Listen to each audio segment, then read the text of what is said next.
অনুষ্ঠানের বরেণ্য ব্যক্তিত্ব শ্রদ্ধেয় মাওলানা তাজুল ইসলাম সাহেব, সম্মানিত ওলামায়ে কেরাম, প্রিয় উপস্থিতি, আসসালামু আলাইকুম ওয়া রাহমাতুল্লাহি ওয়া বারাকাতুহু। একটি নির্দিষ্ট বিষয়ে অল্প সময় আমি কথা বলবো, মাগরিবের মধ্যেই আমাদের কথা শেষ করতে হবে। খুব গুরুত্বপূর্ণ আল্লাহ তাআলার পয়গম্বর জনাব রাসূলুল্লাহ সাল্লাল্লাহু আলাইহি ওয়াসাল্লামের হাদিস থেকে আমরা কথা শুনেছি। সময়ের জন্য অনেক ব্যাখ্যা উনি হয়তো করেননি, আমরা বুঝেছি সব কথা। তো আমাকে কথা বলতে বলা হয়েছে কোরবানির শিক্ষার উপরে। কিছুদিন আগে কোরবান শেষ হলো, তো যাই হোক, সে বিষয়ে আমি কিছু কথা বলতে চাই। কোরবানি সম্পর্কে বিস্তৃত আলোচনা আপনারা শুনেছেন, সবাই জানেন। আমি তার কিছু শিক্ষণীয় বিষয় সম্পর্কে আমার জন্য, আপনাদের জন্য কথা বলতে চাই। আল্লাহ তাআলা ইব্রাহিম আলাইহিস সালামকে সমস্ত পয়গম্বরের 1 লাখ, 1.25 লাখ যা নবীরা এসেছেন, নূহ আলাইহিস সালামের পরে 2-1 জন পয়গম্বর ছাড়া সমস্ত পয়গম্বর ইব্রাহিম আলাইহিস সালামের আওলাদ। ইব্রাহিম আলাইহিস সালামকে বলা হয় আবাল আম্বিয়া, নবীদের বাবা। আদম আলাইহিস সালাম হচ্ছে মানুষের পিতা। কথা কি বোঝা যায়? কি বোঝা যায়? আদম আলাইহিস সালাম মানুষের পিতা, আর ইব্রাহিম আলাইহিস সালাম নবীদের পিতা, মুসলিম জাতির পিতা। এটা বহু সম্মানের বিষয়। তো এটা আল্লাহ তাআলা কেন বকশিশ করলেন, আল্লাহ নিজের জবানে আল্লাহ তাআলা বয়ান করে। এবং মুহাম্মদুর রাসূলুল্লাহ সাল্লাল্লাহু আলাইহি ওয়াসাল্লাম ইব্রাহিম আলাইহিস সালামের একই বংশ। রাসূলুল্লাহ সাল্লাল্লাহু আলাইহি ওয়াসাল্লাম ইসমাইলের ছেলে, ইসমাইল হুজুর পাক সাল্লাল্লাহু আলাইহি ওয়াসাল্লামের দাদা। আনা ওয়ালদে ইসমাইল ক্বাল রাসূলুল্লাহ সাল্লাল্লাহু আলাইহি ওয়াসাল্লাম, আমি ইসমাইলের আওলাদ। আরশের জমিনে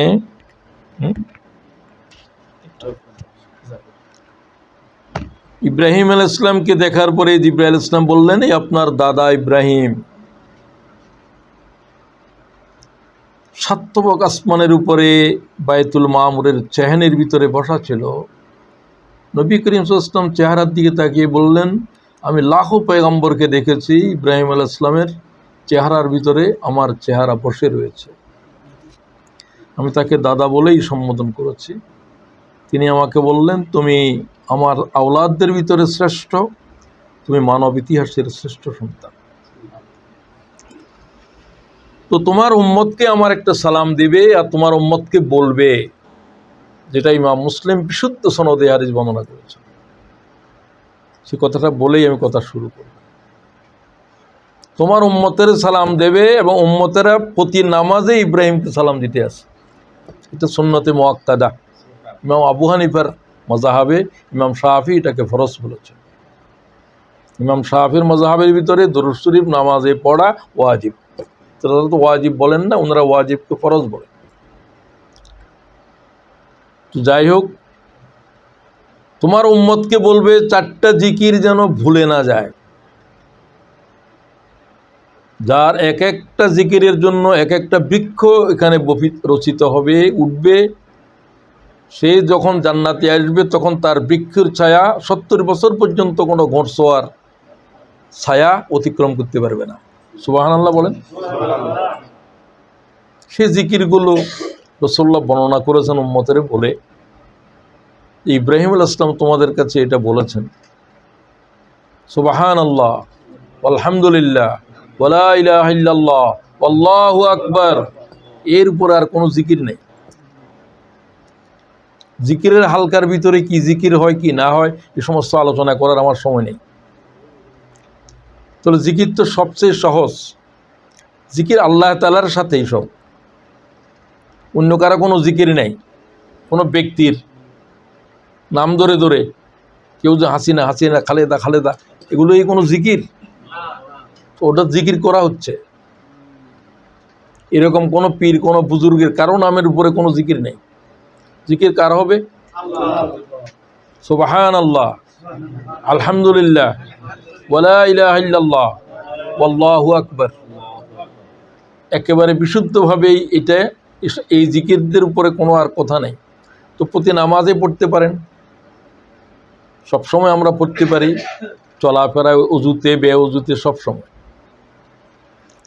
ওয়াইয ইবতালা ইব্রাহিম রাব্বুহু বিকালিমাতিন ফাতাম্মাহুন্না, সূরা বাকারার 124 আয়াত। আমি ইব্রাহিমকে কঠিনভাবে পরীক্ষা নিয়েছি। ইব্রাহিম তামাম পরীক্ষায় পাশ করেছে। আল্লাহর পরীক্ষায় পাশ করা খুব সহজ নয়, খুব কঠিন। আল্লাহ তাআলার দয়া ছাড়া আল্লাহর পরীক্ষা, আল্লাহর ধরা থেকে কেউ রেহাই পাবে না। রাসূলুল্লাহ বলছেন, আমিও পাবো না। হুজুর, আপনিও কি আপনার ইবাদত বন্দেগী দ্বারা আল্লাহর ধরা থেকে রেহাই পাবেন না? কই পাবো না। সুবহানাল্লাহ বলেন। আল্লাহ তাআলার দয়া ছাড়া কেউ বেড়া পার হইতে পারবে না, নবীও পারবে না, রাসূলুল্লাহও পারবেন না। বিশুদ্ধভাবে বর্ণিত হয়ে গেল। আল্লাহ তাআলার দয়া আল্লাহর শাস্তির উপরে বলবত্তর। সাবাকাত রাহমাতি আলা গজবি, আমার দয়া আমার গজবের উপরে শাস্তি দেওয়ার ক্ষমতার উপর বলবত্তর, কঠিন। তো আল্লাহর শাস্তির ক্ষমতা বেশি না দয়ার ক্ষমতা বেশি? ক্ষমতার ভিতরে আল্লাহ তাআলাই বলেন যে আমার ক্ষমতার মধ্যে আমার মায়া, আমার দয়া, আমার শাস্তি দানের ক্ষমতার উপর বলবত্তর। সুবহানাল্লাহ। এটা আছে বিদায় তো বান্দারা দুনিয়ার উপরে আছে। এত নাফরমানির পরে কি করে আল্লাহ বরদাস্ত করে এগুলো? আমি আশ্চর্য হলাম সেদিন আলোচনা এমনি পড়তে পড়তে, শয়তানের বাহাদুরি এবং আল্লাহর সাথে বিতর্ক দেখে আল্লাহ কি করে বরদাস্ত করে এগুলো। কত বড় হালিম। তো আল্লাহ তো এভাবে ধরেন না, এটা আল্লাহর নিয়ম নয়।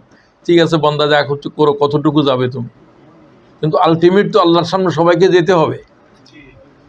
ক্বালা ইন্নী জাইলুকা লিন্নাসি ইমামা।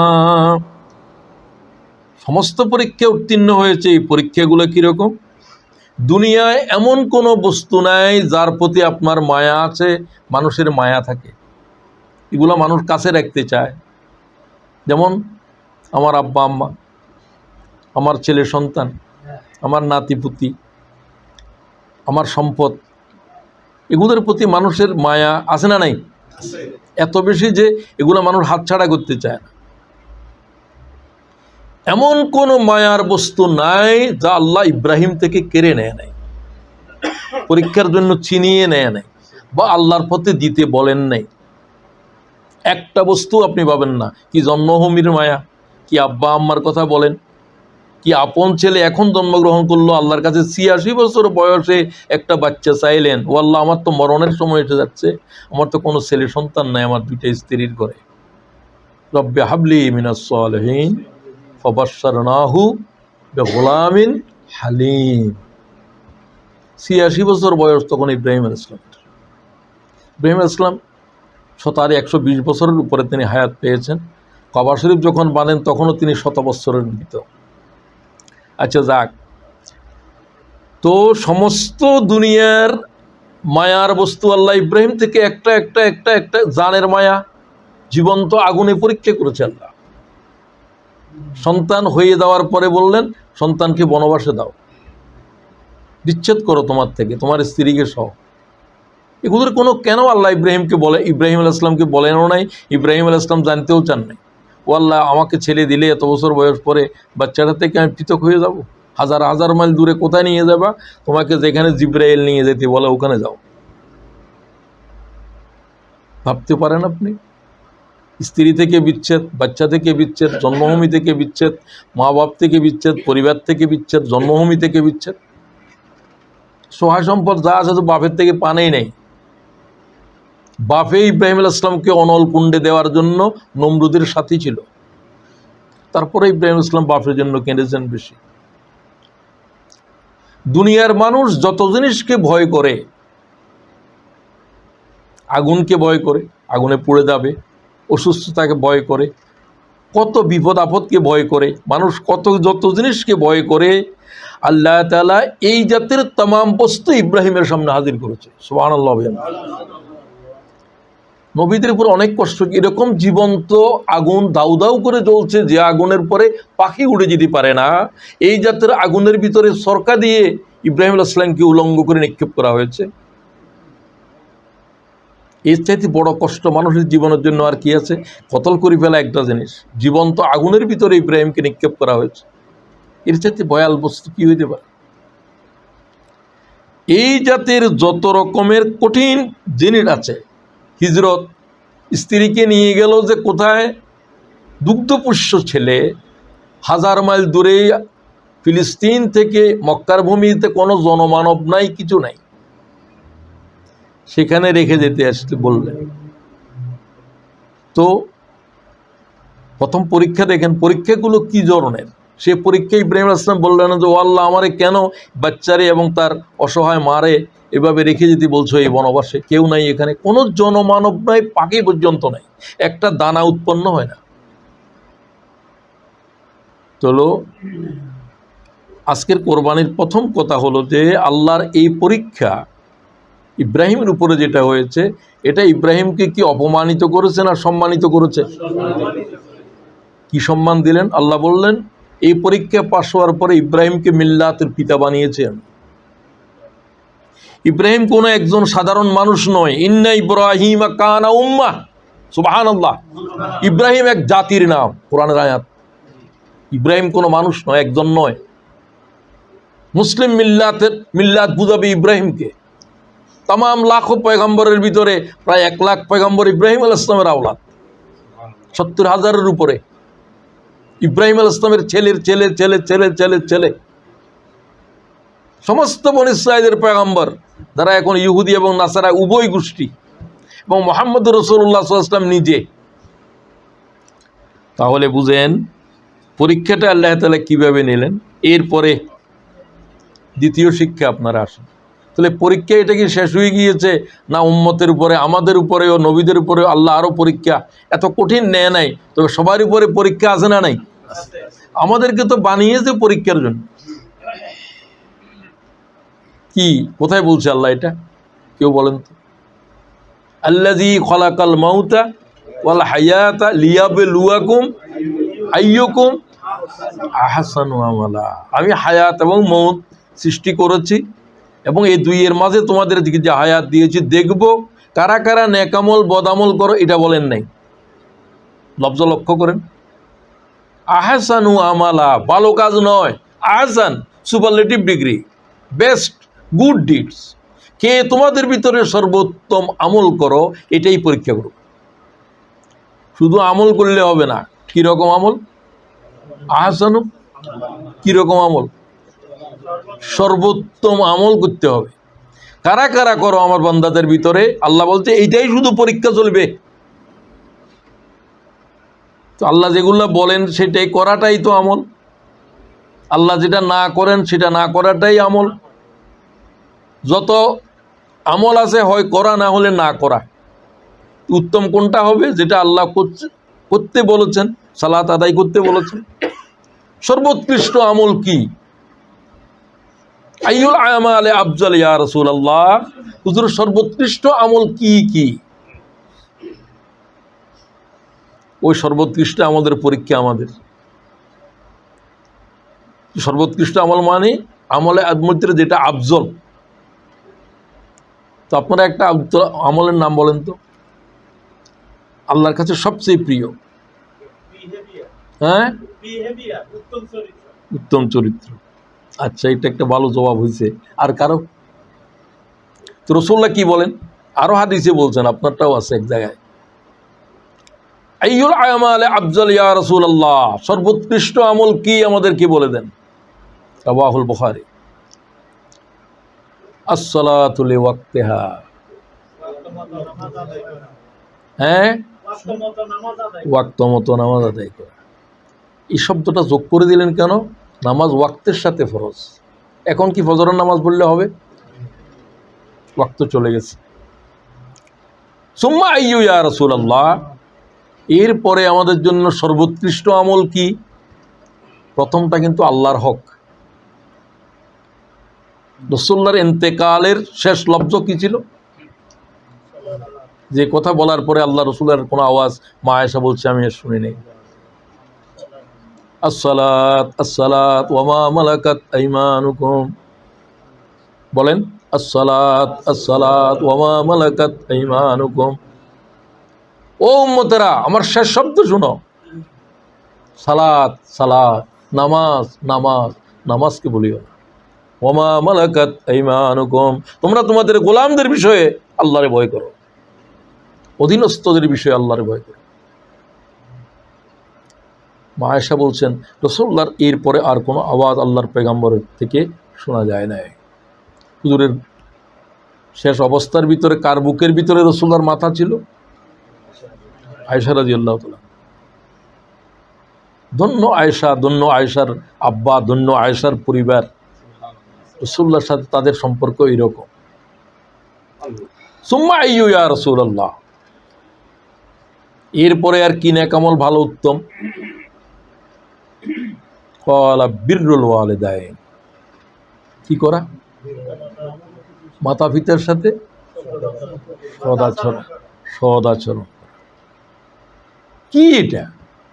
মাতা পিতা মুসলমান অমুসলমান কোনো প্রশ্ন নাই, হয় মাতা পিতা মুসলমান হয় নাই, হতেও পারে,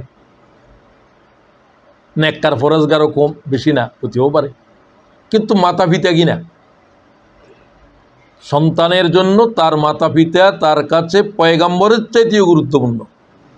ভালো করে শুনেন, এটা পয়গাম্বরে বলতেছে, বললেন না তো যে নবীর সাথে ভালো আচরণ করো, সুন্নতের উপরে আমল করো, সর্বোৎকৃষ্ট আমল বিররুল ওয়ালিদাইন। কি করো? সবাই বলেন না কেন? তো মাতা পিতা তো কোনো সম্মান নাই। যেই দেশে আছি দুর্ভাগ্য, এই দেশে গোটা ইউরোপ গোটা আমেরিকাতে মানবতার এত অধিকারের কথা বলে, মা বাপের যে কোনো অধিকার আছে এ কথা এদের কোনো সংবিধানেই নেই। এরা কি, যাদের সংবিধানে মাতা পিতার কোনো উল্লেখ নাই, পরিচয় নাই, এদেরকে তো মানব বলা মুশকিল। এরা কুকুরের অধিকার পর্যন্ত বলেছে, প্রাণীর অধিকার পর্যন্ত বলে, আছে কি না? কুকুর পাললে পয়সা ওদের, কিন্তু কুকুরের কি হক, কতবার ঘুরাইতে হবে, কি করতে হবে, কিরকম জায়গায় নিতে হবে, খাবার কিভাবে দিতে হবে, আছে না নাই? যে সমস্ত হাঁসগুলো চলতেছে পার্কের ভিতরে, সে সমস্ত কিছুর পর্যন্ত অধিকার সম্পর্কে সংবিধানে লেখা আছে, অথবা তাদের ট্রেডিশনে আছে। কি দুর্ভাগ্য! মাতা পিতা তাদেরকে জন্ম দিল, তাদের কোনো অধিকার আছে কিনা এদের সংবিধানে কি করে নাই, এদের মানবাধিকারের ভিতরে কি করে নাই? এর চেয়ে বেদনা কি হইতে পারে? ভালোর ভিতরে অনেক কিছু খারাপ আছে, অনেক কিছু ভালো আছে, তো ভালোগুলো আমরা গ্রহণ করি, খারাপগুলো আমরা গ্রহণ করব না। আমরা কি এদের মাদকতা গ্রহণ করব?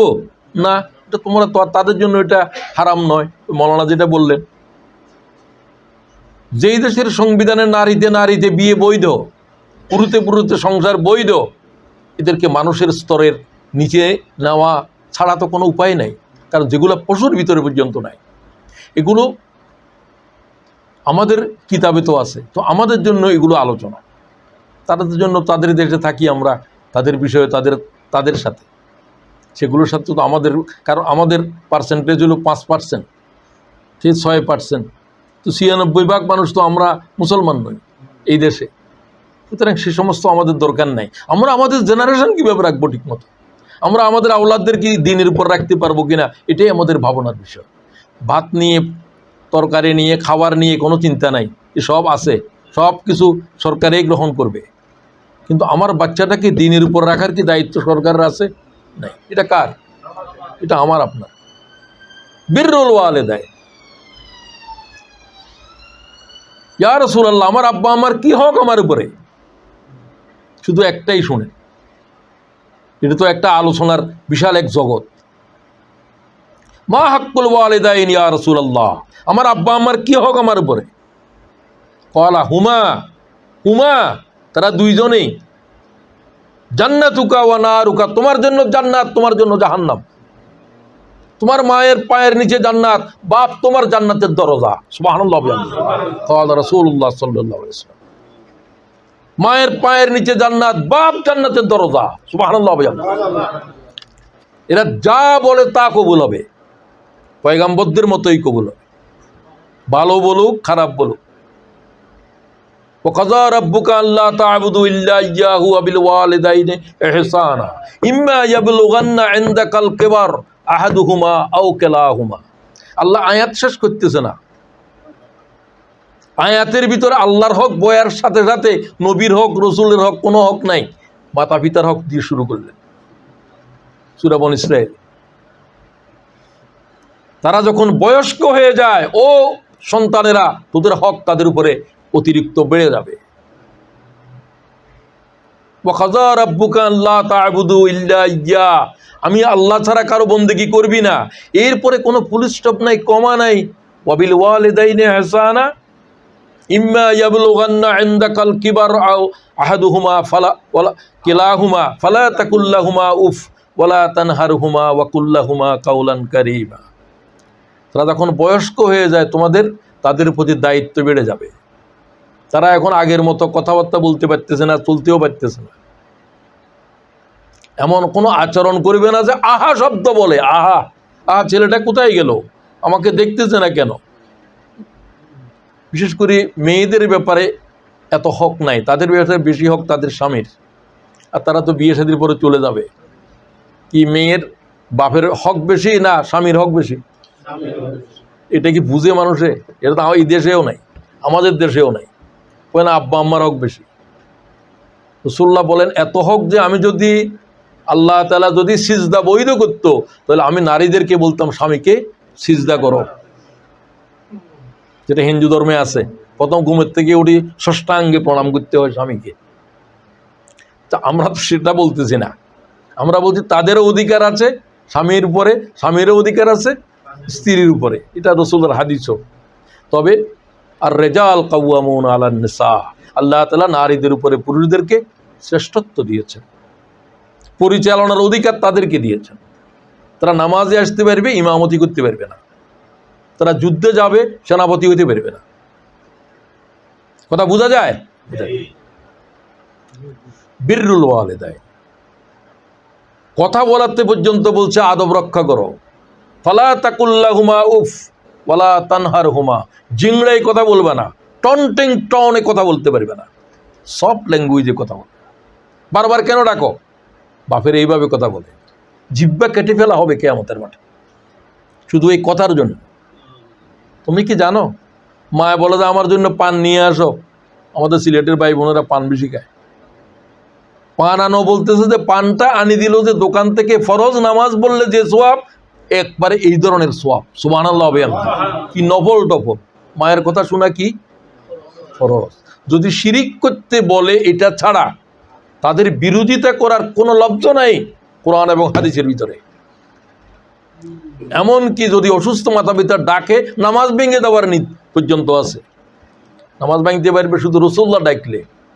এক সাহাবী হুজুর ডাকলেন, সে নামাজে ছিল, আসলেন পরে, হুজুর বললেন তুমি জানো না নবী ডাক দিলে নামাজ ভেঙে ফেলতে হয়? কই হুজুর এটা তো জানি না। কই জানি, রাখো। সুবহানাল্লাহ। ওয়াবিল ওয়ালিদাইনি ইহসান। সুতরাং আমি আর সামনে যাচ্ছি না, সর্বোৎকৃষ্ট আমল। তো মায়ের জন্য যে ওষুধ কিনলেন, পান আনিয়ে দিলেন, ফরজ নামাজের সোয়াব বলছি আমি আপনাকে। আমাকে এক ভাই হজে, তার মা বুদ্ধ মা গেছে, কয় মহিল ভাই আপনি খালি তোয়াব করেন, আমি আমার আম্মাটাকে নিয়ে যেতে পারি না। আহলে তোর মা তো কাবার তুন দামি, তোর কি তোয়াবের দরকার? তুই ফরজ তোয়াব করবি, তুই আরগুলা করবি না। তুই খালি তোর মারে পাহারা দে, তোর মা কি কয় পারলে করবি, না পারলে নাই। 1 লক্ষ কাবার, তোর কাবার চাইতে তোর মা বড়। সুবহানাল্লাহ। তোর কাছে তো এলেম নাই। আমি যদি আমার মারে আনতে পারতাম, তুই দেখতি, তুই যা দোয়া করতেছ সব কবুল হচ্ছে। আমারটা তো কোনো গ্যারান্টি নেই। তোর দোয়ার সাথে তোর মা আমিন কইতে আছে, ঠিক কিনা বলেন? আমিন কইতে আছে। মুসা আলাইহিস সালাম আল্লাহরে জিজ্ঞাসা করে, আল্লাহ তাআলা প্রত্যেক উম্মতের ভিতরে একজন মানুষ জান্নাতের ভিতরে তার সাথী হবে। আমার পরিবারে আমার সাথে আমার উম্মতের ভিতরে কে আমার সাথী হবে জান্নাতে? আল্লাহ মুসা আলাইহিস সালামের সাথে তো আল্লাহর কথা হয়। তো আল্লাহ কয় এক কষাই তোমার সাথে থাকবে। উমা মুসা আলাইহিস সালামের কাছে এটা ভালো লাগলো না। কষাই কষাই তো বুঝেন। তো আমার কোথায় আল্লাহ আমার বলো এই কোথায় আছে আমি একটু দেখি তারে, যেটা অমুক জায়গায়। দেখলো যে এক কষাই গরুর গোস্ত বা উটের গোস্ত বিক্রি করে। তো গরিব মানুষ গোস্ত টোস্ত নিয়ে যায় বাড়িতে, মা বৃদ্ধ বাপও বৃদ্ধ, নিয়ে নিজের হাতে গোস্তগুলো রান্না বান্না করে, তারপরে স্ত্রীর সাথে সহযোগিতা করে। আগেই প্রথম বাল বাচ্চাদেরকে খাওয়ানোর আগে মা বাপের আগে খাওয়ায়, তারপর বাচ্চাদেরকে দিয়ে নিজেরা খায়। তো তার মায় মুসা আলাইহিস সালাম আবদালের থেকে শুনতেছে, মায় দোয়া করতেছে যে ও আল্লাহ আর পুতেরে আমার ছেলেরে আল্লাহ তুমি মুসার সাথে কিয়ামতের দিন রাখো। দোয়া কবুল হয়ে গেছে। আল্লাহ কয় তোর সাথে কষাই দেখবো। কার দোয়া? বুঝছেন এখন মাকে বাপও এরকম। মাকে বলছি মায়ের আল জান্নাতু তাহতা আকদামিল উম্মাহাত, তোদের মায়ের কদমের নিচে জান্নাত। সুবহানাল্লাহ। কোথায় জান্নাত খোঁজস? কোন ফিসাবের পিছে পিছে যাস? সবচেয়ে বড় পীর তো তোর ঘরের ভিতর। ফিসাবের দোয়া কবুল হবে কোনো দলিল আছে? এটা তো কবুল হবে দলিল আছে। সুম্মা আইয়ু ইয়া রাসূলুল্লাহ, হুজুর আরেকটা নেক আমল করেন সর্বোৎকৃষ্ট, আল জিহাদ ফি সাবিলিল্লাহ। আল জিহাদ ফি সাবিলিল্লাহ, আল্লাহর রাস্তার উপর কি করো? আমার জিহাদ শব্দ আসলেই মারামারি, ফিডাফিডি, দুনাদুনি, এগুলা কোথায় পেয়েছো তুমি? এটা জিহাদের কোন অর্থ কোথায় আছে? এটা কোন ডিকশনারিতে আছে? জিহাদ মানে তো চেষ্টা করা, আল্লাহর দ্বীনের জন্য চেষ্টা করা। দাওয়াত দিচ্ছ, এটা উনি যে বসে আছে এটাও জিহাদ। আমি যে কথা বলতেছি এটাও কি? আপনি যে বসে আছেন এটাও কি? আঁটছেন যে এটা কি? তো একটা উনি যে এটার জন্য প্রোগ্রামের জন্য যে একটা পোস্টার করে ছাপাই দিয়েছে, এটাও একটা জিহাদ। জিহাদ যে কোনো প্রচেষ্টাকে বলে। মারামারি দুনাদুনি একটা পর্যায়ে দরকার হয়, যেটা আজকে গাজার মুসলমানরা করতেছে। তাদের কোনো দাওয়াত দিয়ে হবে না, তাদেরকে এখন অস্ত্রের মোকাবেলায়, লড়াইয়ের মোকাবেলায় লড়াই করতে হবে। ওটা হলো কেতাল। ওটা কি? আল্লাহ তাআলার দিন কি করে দুনিয়াতে আসবে, এই জন্য একটা কথা বলা জিহাদ। তুমি এই জিহাদের ভিতরে থাকো। আল্লাহর দিন সবচাইতে আল্লাহর কাছে গুরুত্বপূর্ণ। তো সুতরাং এই তিনটা আমলকে বলা হচ্ছে সর্বোৎকৃষ্ট আমল। এটাও বলে দিলাম এই জন্য যে আজকে যেহেতু কোরবানির শিক্ষা আলোচনা হচ্ছে, এর ভিতরে একটা শিক্ষা এটাও আছে যে আমাদেরকেও আল্লাহ তাআলা পরীক্ষা করবেন। তো সেই শিক্ষাটাও আমি বলে দিলাম, আমাদেরকে আল্লাহ পরীক্ষা করবেন। সর্বোৎকৃষ্ট আমল যার আছে, কার আছে, আমি তাদেরকে পুরস্কৃত করব। অন্তত এই তিনটা আমল তো বললাম, আরো বহুত নেক আমল আছে এই হাদিসের ভিতরে। এই তিনটা আরো আছে। উনি যেতে বললেন বড়কে শ্রদ্ধা করা, কোরআন শরীফের এলেম অর্জন করা, এগুলা কি ছোট আমল না বড় আমল? বড়। তো আসেন আগের মতোই রাখেন। জি, ইব্রাহিম আলাইহিস সালামকে আল্লাহ তাআলা ওই যে বললাম যে পরীক্ষার মধ্যে এক পর্যায়ে বললেন যে তোমার স্ত্রী দুগ্ধপোষ্য শিশুকে নিয়ে যাও। ইব্রাহিম আলাইহিস সালাম নিজে উঠছেন উটের উপরে, এবং জিব্রাইল সে উট বহন করে নিয়ে আসতেছে তাদেরকে। এমন এক জায়গাতে আনলেন যেখানে কোনো জনমানব নাই, একটা দানা উৎপন্ন হয় না, পাহাড়ের থলি। কাবা যেখানে এখন আছে, আগে আরো পাথরের পাহাড় ছিল, এখন কেটে ফেলছে অনেক। ইব্রাহিম আলাইহিস সালাম কিছু খেজুর আর কিছু এক মশক পানি রেখে বললেন যে তুমি এখানে থাকো। কোথায় থাকবো? এখানে কোনো জনমানব তো নাই, একটা পাখির আওয়াজ পর্যন্ত নাই। ইব্রাহিম আলাইহিস সালামের কোনো জবাব নাই। বলছে তোমাকে কি আল্লাহ বলছে? আমাকে হাজেরা বললেন আল্লাহ বলছে আমার বাচ্চাটাকে আমাকে রেখে যেতে। কয়ে হ্যাঁ, এই কথাটা ইব্রাহিম আলাইহিস সালাম বললেন।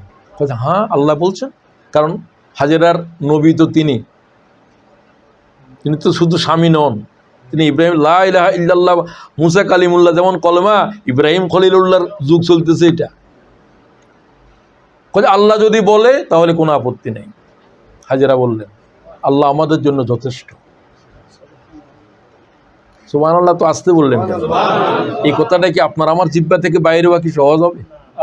এইরকম জনমানবহীন একটা প্রান্তরে একটা দুগ্ধপোষ্য সন্তানকে সাথে একটা মেয়েকে রেখে দিয়ে ইব্রাহিম আলাইহিস সালাম বললেন, আর উনি বললেন যে আল্লাহর হুকুমে যদি আমাকে রেখে যাও আমি সন্তুষ্ট।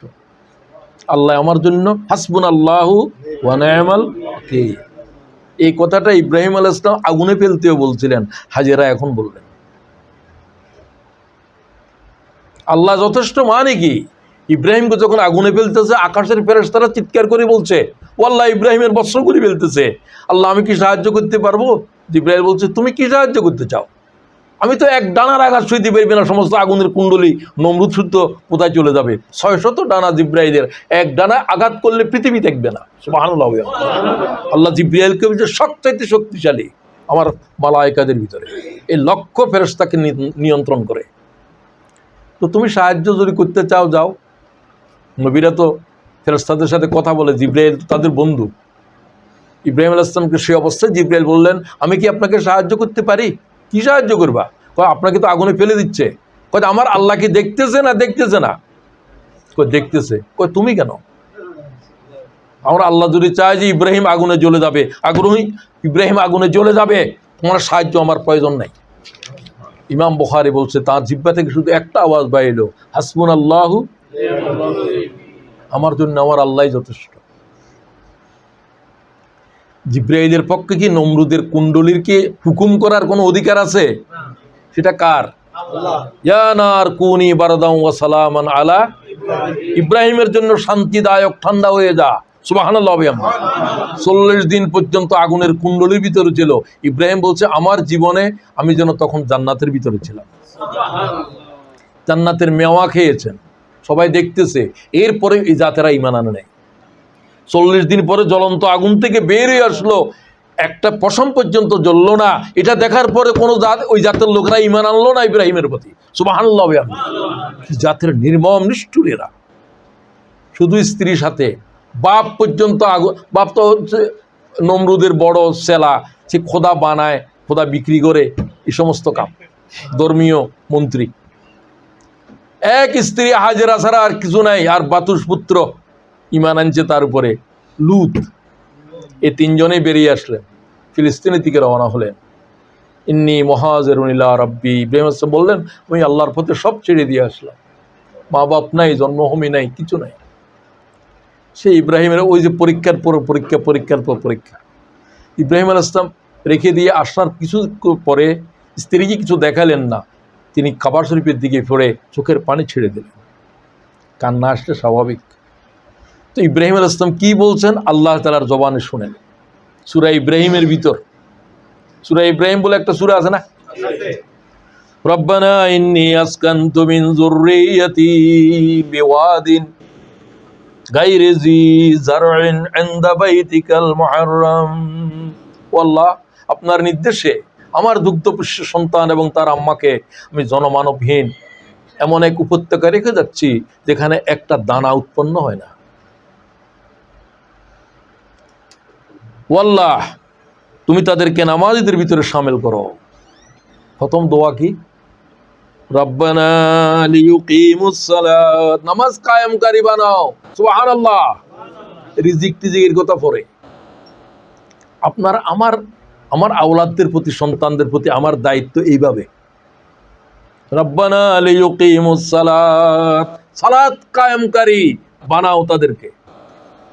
কি বাপ হলেন আপনি, নামাজ পড়তে পড়তে কপালে দাগ, আমার বাচ্চা নামাজ পড়ে না, আমার মেয়ে নামাজ পড়ে না, আমার স্ত্রী নামাজ পড়ে না, আপনার নামাজ আপনাকে জান্নাতে নিতে পারবে? খোদার কসম পারবে না।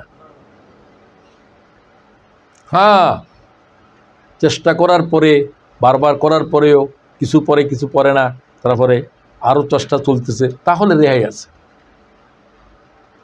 তাদেরকে মেনে নিলেন এইভাবে, কোনোদিন বললেন না কিছু, তাহলে শাস্তি দুনিয়া থেকে শুরু হবে।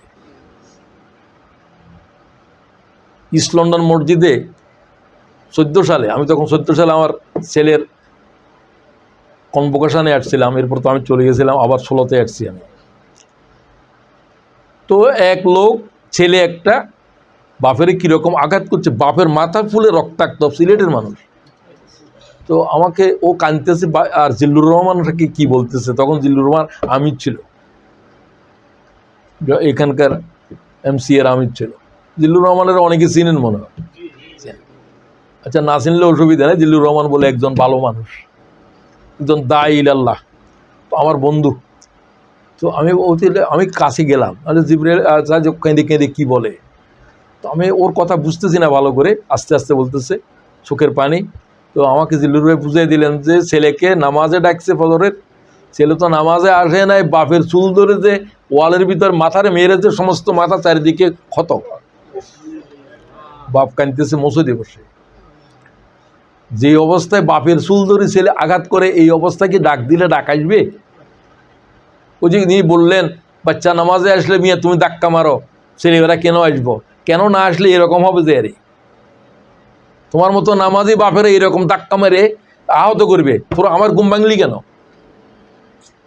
ডাকার দরকার কি তখন ছিল 16 বছর 15 বছরে, না 6 বছর 7 বছরে?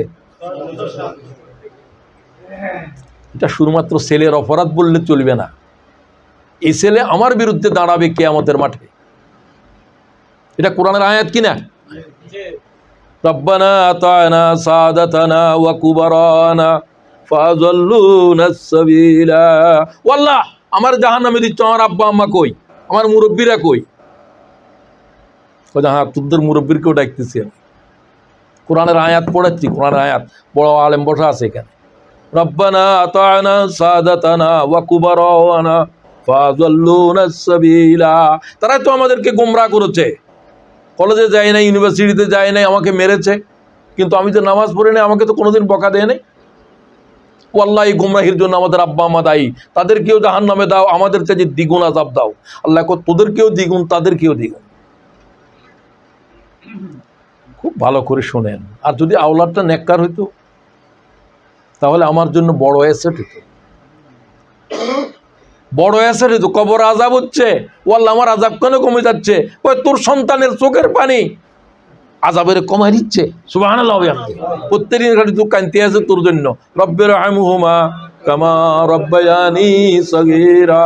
আল্লাহকে তোরে কেমনে আযাব দিতাম, তোর ছেলে তো ভালো, ছেলের কান্নায় তো তোর আযাব কমে যাচ্ছে। ও আল্লাহ আমাদের সন্তানদেরকে নামাজীদের ভিতরে শামিল করো। লিয়ুকিমাস সালাত ফাজআল আফইদাতাম মিনান নাস। ও আল্লাহ জনমানবিক প্রান্তরে রেখে যাচ্ছি, এখানে কোনো মানুষ নাই, এখানে কোনো পাখি নাই, এখানে কোনো পশু নাই, এখানে কোনো কিছুই নাই, এরকম একটা জায়গার ভিতরে রেখে যাচ্ছি, আর আমি চলে যাচ্ছি হাজার হাজার মাইল দূরে। ও আল্লাহ তুমি পৃথিবীর মানব জাতির কিছু অংশের দৃষ্টি ফিরাই দাও তাদের দিকে। ফাজআল আফইদাতাম মিনান নাস তাহওয়ি ইলাইহিম ওয়ারযুকহুম মিনাস সামারাত। ও আল্লাহ আমার আওলাদদেরকে, আহাদদেরকে তারা কে দেখবে, কাদেরকে কখন আমি আসবো, তোমার হুকুম ছাড়া তো আসতেই পারবো না। নবীরা আসতেও পারে না, যাইতেও পারে না। নবীরা হিজরত করতে হলে কার হুকুম লাগে? রাসূলুল্লাহ বললেন তোমরা সবাই হিজরত করো, আমার হিজরতের হুকুম হয় নাই। সবাই হিজরত করে চলে যাচ্ছে মদিনায়, রাসূলুল্লাহ যেতে পারছে না। কারণ যাইতে হলে কি লাগবে? শুধু এক পয়গম্বর আল্লাহর হুকুম ছাড়া যাইতে চাইছিল, কে? ইউনূস আলাইহিস সালাম। আল্লাহ কি যেতে পারছে না ধরেছে? মাছওয়ালা মনে করছিল চলে যেতে পারবি, আল্লাহ কোরআনে কয়। মাছওয়ালা কেন বললো? মাছের পেটের ভিতরে কে ছিল? وظنون إذ ذهب مغاضبا فظن أن لن نقدر عليه فنادى في الظلمات أن لا إله إلا أنت سبحانك إني كنت من الظالمين। আমি মাছওয়ালাকে গ্রেফতার করলাম অন্ধকারের ভিতরে। মাছের পেটের ভিতরে কি আলো আছে? এটা কোনো আল্লাহ তাআলা কোনো এখানে মায়া করে নেয় নাই। শাস্তি চলতেছে ইব্রাহিম ইউনূসের উপরে। শাস্তি কিরকম কঠোর, জ্বলন্ত আগুন যেরকম আগুনের কুণ্ডলীর ভিতর। ইউনূস আলাইহিস সালাম যখন 40 দিন পরে মাটির পেটের থেকে বের হলেন, ইব্রাহিম হাড্ডি থেকে গোশত আলাদা হয়ে গেছে, কিন্তু প্রাণ আছে। তিনি দেখলেন যে কত বড় মাছের পেটের ভিতরে, তিনি পা নাড়ি দেখলেন যে তিনি জীবিত, অন্ধকার। তিনি বসতে চেষ্টা করলেন, তারপর বসানো দাঁড়ানো যায়। ইউনূস আলাইহিস সালাম দাঁড়িয়ে আল্লাহ তাআলাকে সিজদা করেছে ওই জায়গাতে। সুবহানাল্লাহ। দেখলেন সাগরের তলদেশের মাছগুলো, প্রাণীগুলো একটা জিকির করে। এটাই আল্লাহ ইব্রাহিম আলাইহিস সালাম ইউনূসের আল্লাহ শুনাই দিচ্ছে, লা ইলাহা ইল্লা আনতা সুবহানাক, এতটুকু, লা ইলাহা ইল্লা আনতা সুবহানাক তুমি পবিত্র, তুমি ছাড়া কোনো এলাহা নাই। এই জিকির করতে আছে সাগরের তলদেশের সমস্ত পাথর প্রাণীরা। ইউনূস আলাইহিস সালাম যোগ করছে বাকিটা, এটা হলো তওবা। ইন্নী কুনতু মিনাজ জালিমিন, এটা কোনো ওখানকার প্রাণীরা বলে নাই, তারা জুলুমও করে না, তারা জালেমও না কেউ। এটা ইউনূস। গুনাহ হচ্ছে জুলুম, গুনাহ কি? আর গুনাহকারীরাই হচ্ছে জুলুমকারী। ইন্না শিরকা লা যুলমুন আযীম, ও আল্লাহ আমি জুলুম করেছি আমার উপরে। তুমি তো বলছিলে যে সূর্য অস্ত পর্যন্ত দেখো, যদি ঈমান না আনে তারপরে এদের শাস্তি হবে। তুমি সূর্য অস্ত যাওয়ার আগে কেন গেলা? কারে বলে গেলা? নবী কি যেতে পারে? নবী দাওয়াতের জমিন ছাড়তে হলে কারে বলতে হবে? এই ওই যে বললাম, রাসূলুল্লাহ সাল্লাল্লাহু আলাইহি ওয়াসাল্লাম বললেন যে আমার তো এখন যাওয়ার হুকুম হয় নাই, আমি যেতে পারবো না, তুমি যাও। শুধুমাত্র বললেন যে আবু বকর তুমি থাকিও, তুমি আমার হিজরতের সাথী, যাওয়ার সময় তোমাকে নিয়ে যাবো। আর সব চলে যাচ্ছে। কি প্রসঙ্গে বলছিলাম? প্রসঙ্গ ভুলে গেলে কেমন হবে? হ্যাঁ, আল্লাহর হুকুম ছাড়া নবীরা দাওয়াতের জমিনও ছাড়তে পারে না, এটা বুঝাইতে চাচ্ছিলাম। কি প্রসঙ্গে? লাআল্লাহুম ইয়াশকুরুন, তাদেরকে আল্লাহ তুমি ফলফলাদি থেকে রিজিক দাও এবং তারা যেন শুকরগুজার হয়। এই দোয়া থেকে এই আমরা শিখলাম আওলাদদের প্রতি আমাদের যে মায়া, সেটা কতটুকু। তাদেরকে প্রথম নামাজই বানাইতে হবে। নামাজ আল্লাহর কি জাতের হুকুম, এটার কোনো মাপ নাই, এটার কোনো রোজা তরক হয়ে গেছে ফিদিয়া দাও, নামাজের কি দিবা? কোনো কাফারা, কোনো ফিদিয়া আছে? কথা বলেন না কেন? আপনারা কে বলছে যে আমার আব্বা তো নামাজ, তোমার আব্বা নামাজ না পড়লে তোমার আব্বারে কও গই, ও তুমি মাপস গই। নামাজ রোজা নাই, রোজা করে যেতে পারে নাই, রোজার ফিদিয়া দাও, এক মিসকিনকে 2 বেলা আহার করো। তো ওলামায়ে কেরাম অবস্থা দেখে, যেহেতু এটা নামাজের হুকুম, রোজার হুকুম, দুটোটাই আল্লাহর হুকুম, এটার জন্য আছে এটার জন্য তো নাই, কিছু করার নাই, সেই হিসাবে আলেমেরা এটা নিজেদের রায় দিয়েছে। এটা খারাপ নয় এক সেন্সে। তারা বলতে চান যে ঠিক আছে, তো নামাজের যেরকম ফিদিয়া, যেহেতু এখন তো চেয়ার নাই দুনিয়ায়, নামাজগুলো আদায় করতে পারবে না, কাজা আদায় করতে হবে তাকে। যদি না করতে পারে, যদি হুঁশ থাকে, কাজা আদায় করতে পারে। কারণ নামাজ কেন নাই? রোজা তো এরকম নাই, থাকতে পারতেছো না 6 ঘন্টা থাকো, 12 ঘন্টা থাকতে পারতেছো না 8 ঘন্টা থাকো, আছে নাকি এরকম নিয়ম? নাই। সূর্য অস্ত পর্যন্ত থাকতে হবে 8 ঘন্টা, বা 24 ঘন্টার ভিতরে সূর্য অস্ত গেলে 23 ঘন্টা রোজা রাখতে হবে। অনেকে বলেন যে আরো কমে থাকলে অন্য দেশে কোনো হুকুম নাই, 24 ঘন্টার ভিতরে সূর্য উদয় অস্ত যেখানে হচ্ছে সেখানে যদি 1 ঘন্টা রাত থাকে 23 ঘন্টা রোজা থাকতে হবে। কথা বোঝা গেল? এখানে মশলা বলতেছি, এটা আছে অনেক দেশ, এই ইউরোপে আছে। আচ্ছা যাই হোক, অনেকে আবার ফতোয়া দেন এখন যে পার্শ্ববর্তী দেশের সাথে ইফতার করো, এটাও আলেমদের, তারা কিভাবে দেয় জানি না, তারা তাদের কাছে। তবে আমি যে আলেমের রায় দিচ্ছি এটা খুব মহাক্কিক আলেম, আমি আল্লামা মওদুদির রায় দিচ্ছি। তিনি খুব তাহকিকার আলেম। তিনি বলেন 24 ঘন্টা যদি দিন রাত কোথাও হয়ে থাকে, সেখানের জন্য 24 ঘন্টার ভিতরে সূর্য যতক্ষণ ডুবায় গেছে এবং আরেকবার উদয় হওয়া পর্যন্ত, এটাই হলো যে তার রোজা না রাখার সময়। বোঝা গেল? গেল। আচ্ছা, হ্যাঁ হতে পারে কোনো ব্যক্তি এতক্ষণ থাকতে পারছে না, ডিহাইড্রেশন হচ্ছে, তখন সে রোজা ভাঙতে পারবে, সেটা তো অসুস্থতার কারণে। কথা বুঝছেন নি? আবার আপনি যদি এরকম বলে দেন, ওই আমাদের মতিউর রহমান কি আজাহারি একটা আছে, তুই বলছো রিক্সাওয়ালারা কীভাবে রোজা রাখবো, তুই রোজা রাখবো, তুই তোর এই ফতোয়া দিতে বলছে কে? তোর হ্যাঁ, যে অসুস্থ হয়ে গেছে, থাকতে পারতেছে না, সে রিক্সা না চালাইলেও রোজা কি করতে পারবে? ভাঙতে পারবে। শরীয়তের কোনো হুকুমে লা ইউকাল্লিফুল্লাহু নাফসান ইল্লা, বলো ইল্লা উসাহা, আল্লাহর সাধ্যের অতিরিক্ত কোনো বোঝা বন্দার উপরে চাপায় না। বন্দা যখন পাইতেছে না, ভেঙে ফেলো, তো রোজা ভাঙতে পারবে। নামাজের হুকুম কিরকম? দাঁড়াই পাইতেছো না, ফরজ, বসে পড়ো। তুমি বললো তো চেয়ারে বসলে হইতো না, তোর কে বলছে? এই সমস্ত ফতোয়া কেন জারি করো? বলতে সে হাঁটি হাঁটি হাঁটছে, হাঁটি হাঁটি তো আমিও হাঁটছি, আমি তো সিজদা দিয়ে উঠতে পারি না। তো তুমি তো আমার বিমার জানো না, তুমি দেখলে এই লোকটা গাড়িতে আসলো, হাঁটি হাঁটি আসলো, লাঠি নিচ্ছে আর কি, মসুদে হাঁটি চেয়ারে বসলো কেন? চেয়ারে বসলো কেন তুমি এই কথা জিজ্ঞাসা করার কে? এত আলেম কাবা শরীফে তুমি জানো না? হাজার হাজার চেয়ারের ভিতরে লোকরা নামাজ পড়ে। তাকে তো আল্লাহ ইজাজত দিয়েছে, সে যদি চেয়ারে বসে পড়তেও না পারে, শুয়ে শুয়ে পড়তে পারবে, ঠিক কিনা বলেন? পারবে। এটা তো বিধান, তো আল্লাহ তাআলা বিধান দিয়েছে বন্দার জন্য, তুমি বলো তো পড়তে হবে? লা ইউকাল্লিফুল্লাহু নাফসান ইল্লা উসআহা, তুমি গোলামের কি বিধান দেওয়ার অধিকার? না, এগুলো বলবেন না, এগুলো নিয়ে বাড়াবাড়িও করবেন না, খোদার ওয়াস্তে করবেন না। তো বলতেছিলাম, এরপরে আরেকটা শিক্ষার দিকে এখন আসেন। আমি প্রথমে বলেছি পরীক্ষা। ইব্রাহিম আলাইহিস সালামের পরীক্ষা যেমন হচ্ছে, আমার আবা আপনার জীবন জিন্দেগির পরীক্ষাও চলবে। এরপরে আসেন, ইসমাইল ইব্রাহিমকে জবাই করার নির্দেশ 3 দিন স্বপ্নে দেখলেন। 7 তারিখে দেখলেন, 8 তারিখে দেখলেন, 9 তারিখে দেখলেন স্বপ্নে। আল্লাহ নির্দেশ দিতে পারত, আল্লাহ নির্দেশ দেন নাই। নবীদের স্বপ্ন ওহি, নবীদের স্বপ্ন ওহি বহু রকম আছে। মৌমাছিরও আল্লাহ ওহি করে, আপনি এগুলো বুঝবেন না, আমিও বুঝবো না। 18 কিলোমিটার পর্যন্ত একটা মৌমাছি পথ হারাবে না। 1 ফোঁটা মধুর জন্য 2500 ফুলে বিচরণ করবে, সে তার গন্তব্যে চলে আসবে। আমি এখান থেকে আমার বাসা যেতে পারবো না, পথ ভুলে যাব। আমি আশরাফুল মুখলুকাত, কিন্তু ওইটা ভুলবে না। এটা তারে কে ওই করছে, তার বাসা এরকম, এখানে আসবে। আসার এই কিভাবে মৌচাক বানায়, কোনো ইঞ্জিনিয়ার বানাতে পারবে? কোনো ময়লা কোনো কিছু কি মধুর সাথে লাগতে পারে? মধুরে কিভাবে সংরক্ষণ করে, কিভাবে প্যাকেট করে, দেখছেন নাকি এগুলো? মধু কি জাতের জিনিস? আচ্ছা, এই প্রাণী। তো কি বলছিলাম আমি, আল্লাহ তাআলা ওহী করে। তো আল্লাহ তাআলা ওহী করলেন, ওহী স্বপ্নের ভিতরে করতেছে নবীদেরকে, তোমার প্রিয় বস্তু জবাই করে দাও।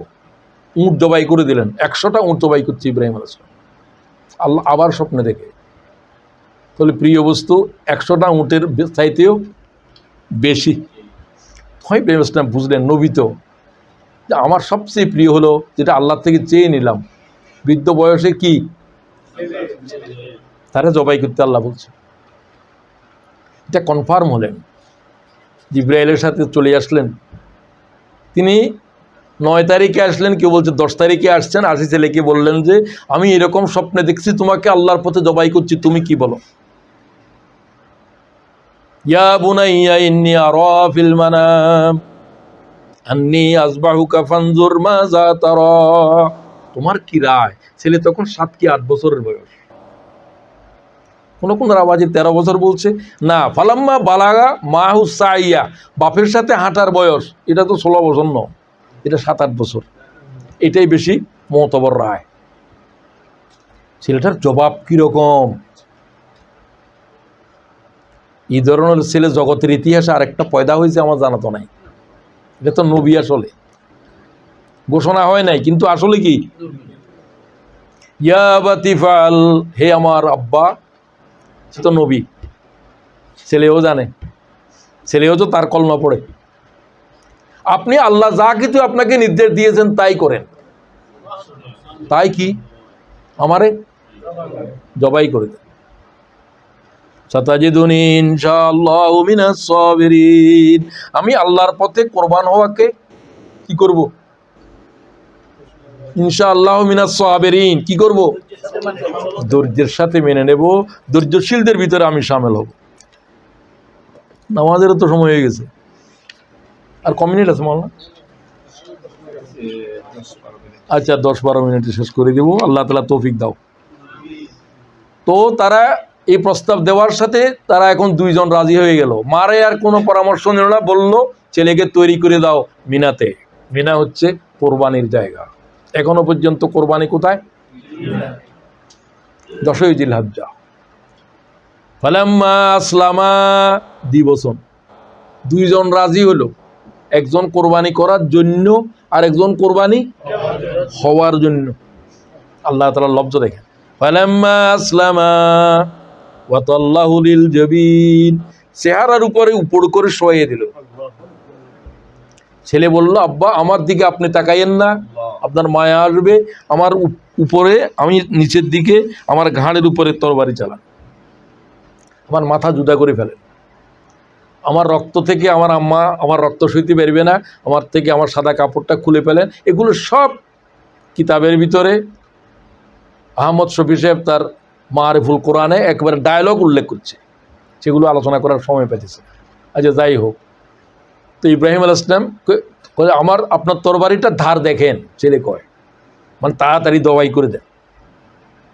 ওয়াতাল্লাহু লিল জাবিন, তরবারি চালানো শুরু করলেন, তরবারি দিয়ে ইব্রাহিম আলাইহিস সালাম কেউ বলছে চোখ বেঁধে ফেলেছেন, তরবারি চালাচ্ছেন, কিরে কাটা যাচ্ছে না, ছেলে কথা বলছে।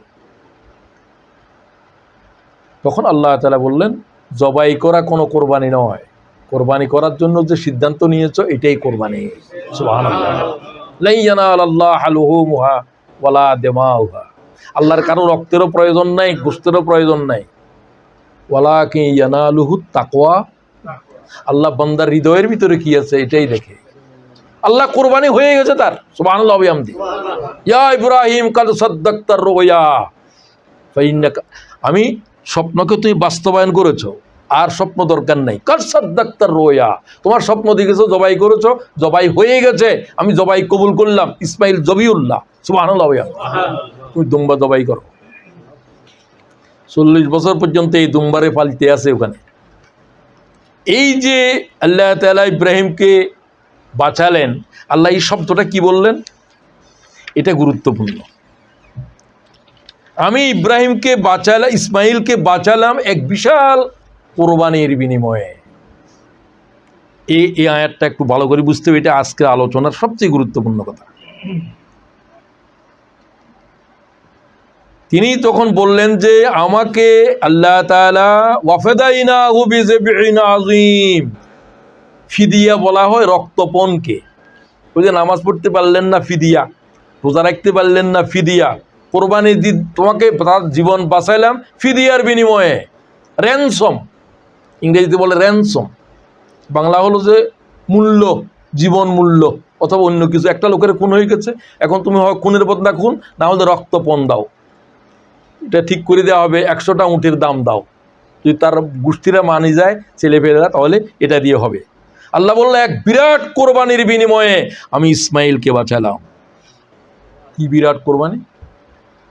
ইসমাইল তো বেঁচে গেল, দুম্বা জবাই করে দিল, এই কোরবানি শুরু হলো। মাহাযিহিল আযাহি ইয়া রাসূলুল্লাহ, কোরবানি কি? সুন্নাত আবিকুম ইব্রাহিম, ইব্রাহিম আলাইহিস সালাম যে কোরবানি উদ্বোধন করেছেন, জবেহে আযীম, কিয়ামত পর্যন্ত ইসমাইলের জায়গার ভিতরে ফিদিয়া, লাখ কোটি কোটি কোটি কোটি জীবন আল্লাহর রাস্তার উপরে কোরবান হতে থাকবে। সুবহানাল্লাহ। এটা হলো জবেহে আযীম, এটা হলো বড় কোরবানি। কোটি কোটি বছর চলতে থাকবে, কোটি কোটি জীবন দিতে থাকবে। আপনারা আমরা সেই কোরবানিতে অংশ নেব প্রতি বছর একবার, যাদের তৌফিক আল্লাহ দিয়েছেন। তা না হলে অন্য ত্যাগ করবেন। জীবন কোরবানি এটা খুবই দামি এক ইবাদত। বলা হয়েছে আজকের এই দিনে মা আমেল ইবনু আদম ইয়াউমান নাহার আহাব্বু ইলাল্লাহি মিন ইহরাকিদ দাম, কোরবানি বলে নাই, ইহরাকিদ দাম, কোরবানির দিবসে রক্ত প্রবাহিত করার চাইতে আল্লাহর কাছে আর কোনো ইবাদতের দাম নাই। সুবহানাল্লাহ। আজকের দিনের সবচেয়ে বড় ইবাদত রক্ত প্রবাহিত করো। কার জন্য? আল্লাহর জন্য, ইব্রাহিমের জন্য নয়। ইব্রাহিম কার জন্য রক্ত প্রবাহিত করে? তো সবকিছু ইন্না সালাতি ওয়া নুসুকি ওয়া মাহইয়া ওয়া মামাতি লিল্লাহি, আমার নামাজ, আমার কুরবানি, আমার ত্যাগ, আমার জীবন, আমার মরণ কার জন্য? ব্যাস, সর্বশেষ এই সব কিছু আলোচনা করলে ইব্রাহিমের জীবন, ইসমাইলের জীবন, হাজেরার জীবন, কি জিনিস আপনারা খুঁজে পান? একটা বড় জিনিস কি দেখিতে পাওয়া যায় না? কি ধৈর্য তারা আল্লাহর সিদ্ধান্তের উপরে। সন্তান জবাই করার সিদ্ধান্ত যখন দেয়, মানব ইতিহাসে এই ঘটনা ঘটে নাই, ইব্রাহিমের পা নড়ে না। সুবহানাল্লাহ বিহামদি। 96 বছর বয়সে 7 বছরের বাচ্চা জবাই করে দিচ্ছে এই বৃদ্ধ। কি সাহস, কি সবর, কি ধৈর্য! ছেলের কি ধৈর্য, হাজেরার কি ধৈর্য!